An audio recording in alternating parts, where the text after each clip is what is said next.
So, Yehuda, Yeah. what kind of blessings have come your way recently? Every single day of my life is a blessing. I'm invited to speak almost in every single kind of community here in Israel. High schools, girl high schools, boy high schools, colleges, universities, synagogues, communities, English speaking, Hebrew speaking. And really, day and night, You can speak Russian also, can't you? I can speak Russian also. But I've really been, really blessings flourishing. And really, people want to learn about Temple Mount. We've trained over 100 tour guides for Temple Mount in the past year.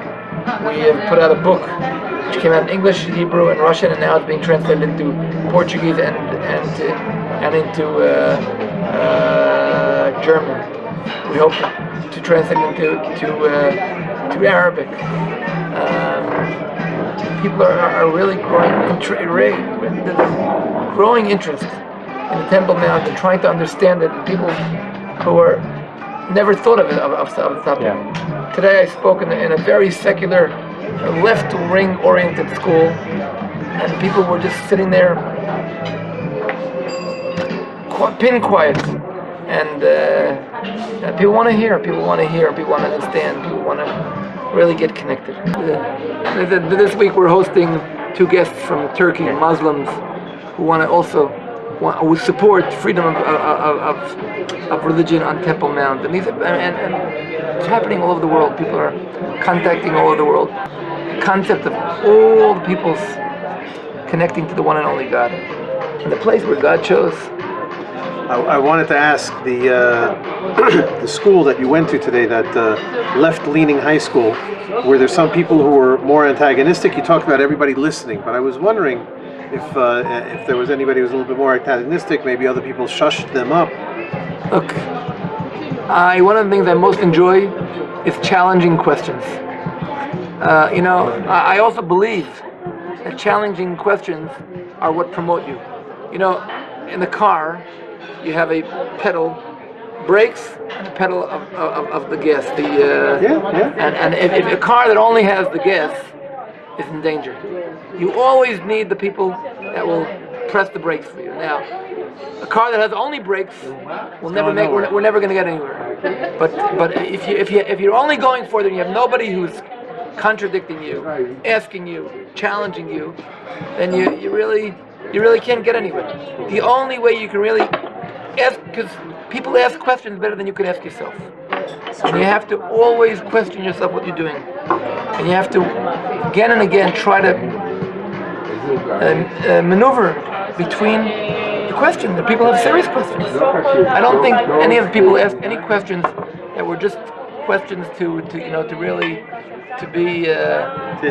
insult, to aggravate. People really ask sincere, genuine questions that forced me to ask myself and to.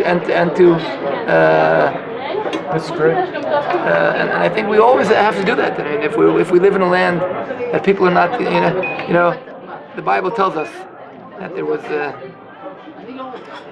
Babylonian tower. The Babylonian tower. Everybody thought the same. Tower of Babel. The Tower of Babel. Everybody thought the same. It's great, unity. That's not true. If everybody thinks the same, it means that somebody's forcing everybody to think the same. When I was in 1990s, I was in the former Soviet Union. Everybody thought the same also. People don't always think the same if they have freedom of thought and freedom of speech. People think the same if they're compelled to think the same. People think the same if somebody forces them to think the same. So I'm happy that people ask questions, and one of the reasons I speak to people is to hear their questions and to try to crystallize my thoughts, and that's the only way we can make progress. And I think always in history, God has created it that way. Whenever there's any kind of spiritual movement, there is always some kind of movement that's against it. Zionism couldn't have made its progress without those that were against it. Martin Luther King couldn't have. He came up with these wonderful ideas. He could not have succeeded in his reform, in his revolution. Yes. The feministic revolution could not have succeeded without people getting up and standing and saying, no, it's impossible. And they would have to force themselves, yes, what can be done, what can't be done.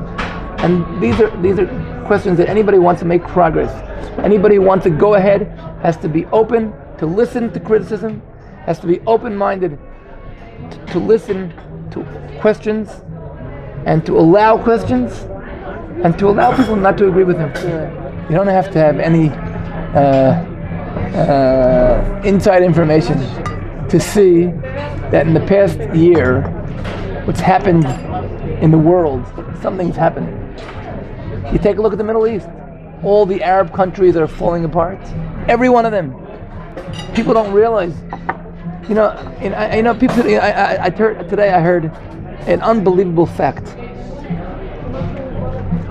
Do you know that in the past 60 years, 11 million Muslims were killed by Muslims? Unbelievable. In Israel, 60 years. In Israel, 30,000 Muslims were killed in the wars. In all the Israeli wars together, 30,000 Muslims were killed. But Muslims killing each other in the past 60 years, 11 million. 11 million Muslims killing each other. Look, yesterday, 50 Muslims were executed in Saudi Arabia.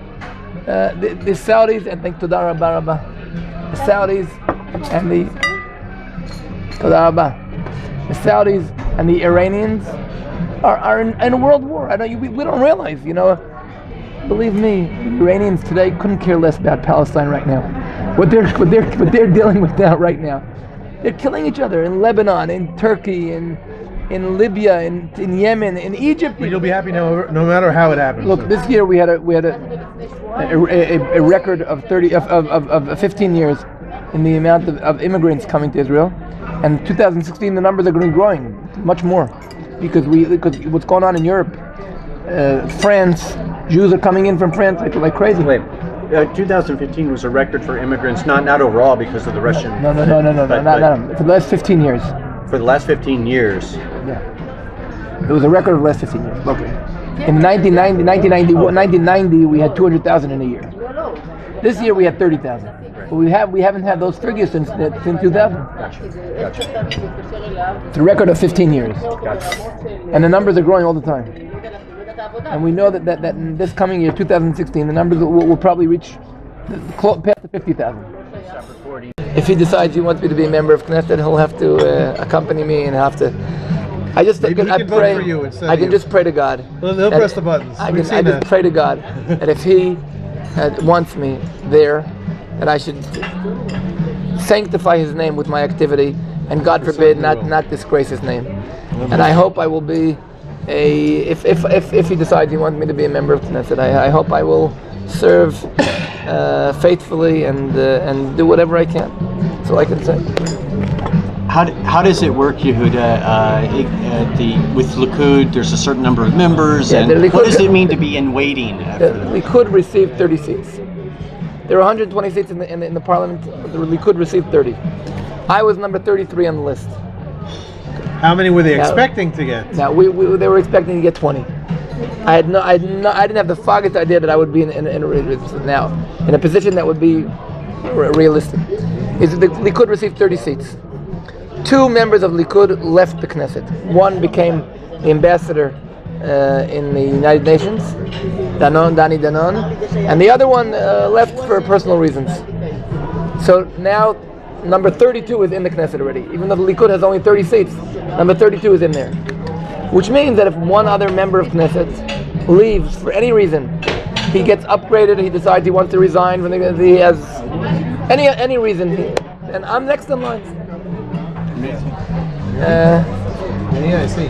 Usually they say that the statistics show that 10% of every party there's a change during the 4 years of this. But let's look in the past 6 months, 2 left. So I don't know if it'll happen. It'll happen. Is it enjoyable now to go somewhere and have people wave or come up and say hello. Look, it happens all the time. I see people in the streets, they really express their love to me. People hug me, people embrace me. People really, all over, all the time. People are stopping me in the streets and really expressing their love to me. But I always remember not to lose my head. Just like I don't fall to the floor when people over criticize me. I don't lose my head when people over compliment me. I try to be nice to people. People love me, and I express, and it feels good.